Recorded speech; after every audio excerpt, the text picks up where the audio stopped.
Good morning, Appleton North, and welcome to today's episode of The Spark. Hi everyone, and welcome back to today's episode of The Spark. And I hope you guys all had a lovely break. I know I did, at least.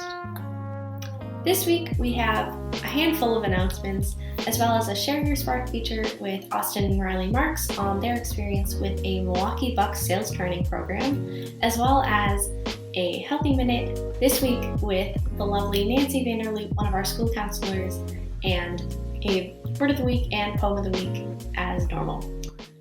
Today we have a variety of announcements.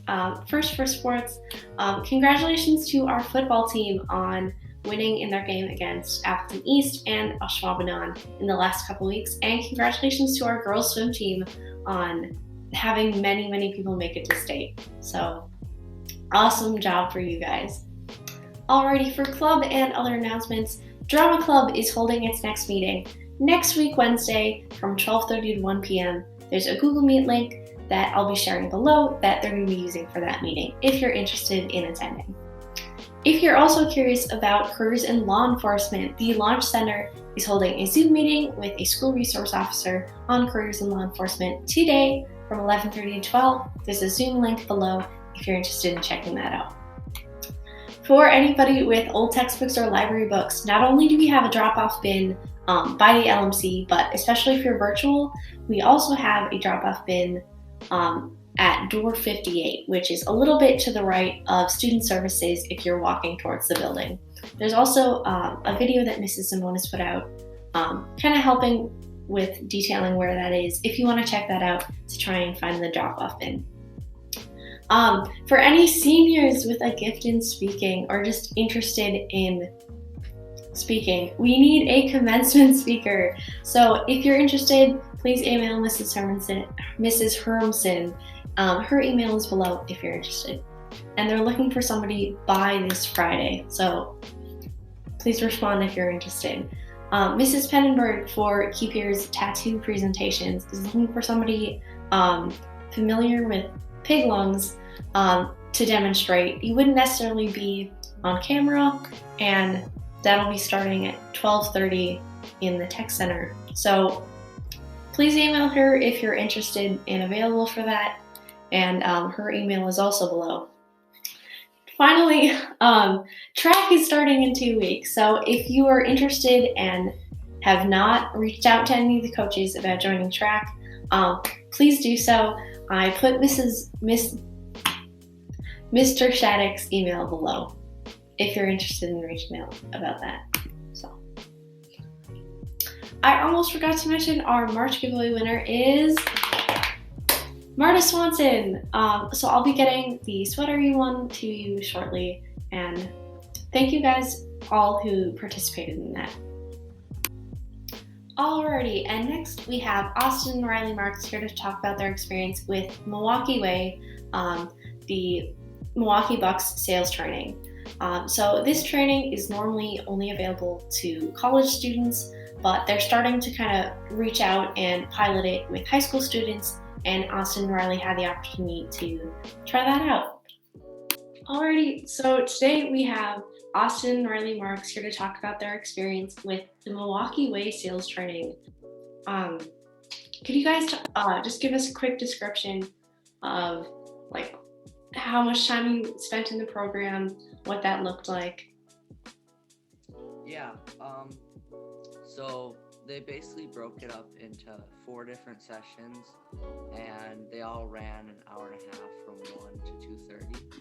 And the end objective was doing a mock phone call, and basically that was the 4 different sessions all put together. So they broke up the different sessions into like asking open-ended questions, dealing with rejection, and how to get them back into the Pfizer form at the end of the day. So it was kind of cool just to break it down and then at the end have it all come together, and I learned a lot from it. Neat. What was one of the most surprising or interesting things that you guys learned about sales in that process? I'd say say probably just the amount of steps that goes into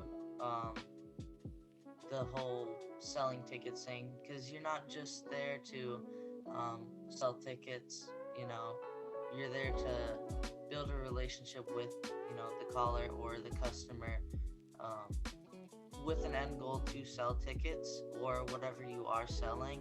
But you do want to make that relationship and bond, better before selling tickets, to increase the chances of them, coming back, buying your product, or to buy tickets. And just the amount of steps that go into it. It's really not as easy as a lot of people think. There's just so much that goes into it.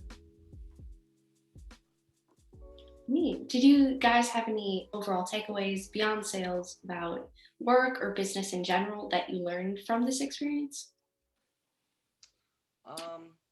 I'd say the biggest takeaways from it was overcoming rejection and also asking open-ended questions, because rejection is going to happen, especially in sales. They say that 10% of your calls actually end up, going somewhere with selling them something.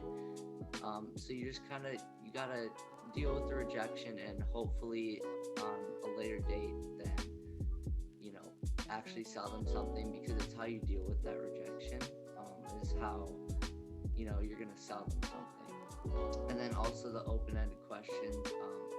You want to learn more about who you're talking with and build a relationship with them, and so then you can get them in the door and have them buy those ticket packages that you're trying to sell them.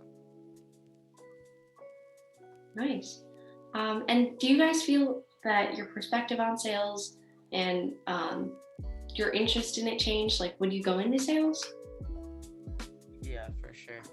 Because when you have a business, you need to sell, whatever you're selling, and you need to be able to know how to communicate with the customers and build a bond with the customers to, bring them back. And I really do have much more respect for people that are in sales, because when you think of kind of people that are doing sales calls, they're just trying to sell you something or whatever. A lot of people have kind of a bad taste in their mouth for sales people, but I definitely respect them, because it's a lot harder than it looks. There's just so much that actually goes into it, and like Austin said, when they start throwing stuff in that that's not on the script, you need to know how to counter it and use it to your advantage. So I for sure would definitely think about going into sales.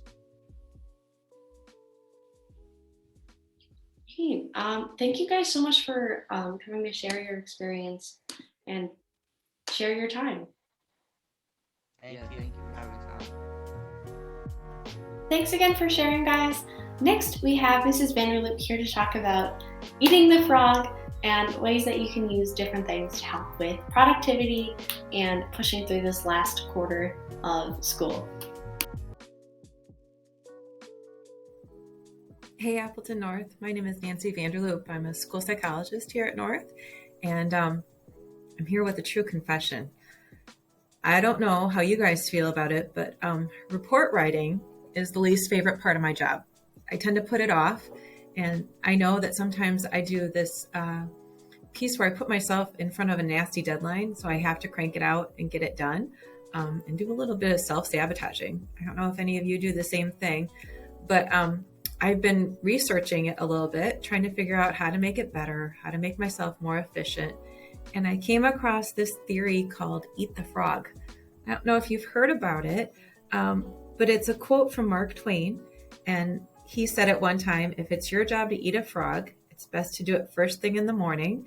And if it's your job to eat two frogs, it's best to eat the biggest one first. What's that getting at? Procrastination. Do the biggest project that you need to do when earliest in the morning, when you're freshest and have the most energy. Another way of looking at it, as far as the things that you need to do or take care of, is to to get the things out of your way that you need to do so you can do the things that you want to do. So when I have the privilege of talking with each of you, then that's my favorite part of my job. So I like to get the paperwork and report writing out of the way so I can spend more time with students. So since it's fourth quarter and deadlines are looming and tests are coming and that sort of thing, I thought maybe we could talk about some productivity pieces. But first, sometimes before you get to productivity, you have to think of like what's feeding that frog or what's making you procrastinate. Is it a fear of perfection? Is it a fear that you can't do it enough? Is it just the buzzing in your brain and not knowing where to start? Twain's theory and other people with production is just to start. Figure out what that big task is. And then once you get it done, you'll have some positive momentum going and you can just build on it. Other people out there, like Gretchen Rubin, she talks about taking care of difficult things first and early as possible, because procrastinating, again, just builds it. And once you get it done, you get a big boost and usually some energy to go along with it. Another strategy or trick is to recruit an accountability partner. So say you have however many assignments you need to do in biology, and maybe you would message a friend and say, hey, keep me honest. I'm going to do biology in an hour. Snap me then and see how much I get done. And sometimes when you're accountable to somebody else, it is a way of helping you be more accountable to yourself. So, and then just a little reminder, these habits didn't develop, new strategies, are hard to do sometimes. So it's a piece of, if it doesn't work or doesn't go the first time, start again, revamp it, try. You're worth it. And just know there's a big team of people rooting for you here at Appleton North. And we certainly want to root you on and have you be successful. So good luck. Make it a great day. Thanks for sharing again. Next, we have Audra with this week's Word of the Week, Sardonic. Welcome back from break. I bet you missed me because I sure did. This week's word is a cool one, and not just because I'm gonna pronounce it correctly this time. Only the true Word of the Weekers know what I'm talking about. Anyway, this week's word is sardonic. And according to Merriam-Webster Dictionary, sardonic means disdainfully or skeptically humorous, derisively mocking. Basically, just a fancy way of saying sardonic means sarcastic. It means snarky. Apparently, smart alecky is a word. Well, sardonic means that. Just humor that's meant to ridicule, humor that's meant to mock, that kind of thing. So if my friend said to me, oh no, our teacher won't give us homework the week before spring break, I could come back at them with a sardonic comment by saying, oh yeah, totally, they definitely won't give us homework the week before spring break. That was a little exaggerated, and it definitely wasn't based on a true example. But, I mean, that's basically what it is, I was ridiculing my imaginary friend, so don't worry, I have actual friends, that was just an example. So yeah, and if you didn't know, now you know. I usually do this, but I did this. It's okay. And last but not least, we have our poem of the week. I hope you guys enjoyed. This week's poem is really lovely, and I hope you guys like it. Take care, and we'll see you next week.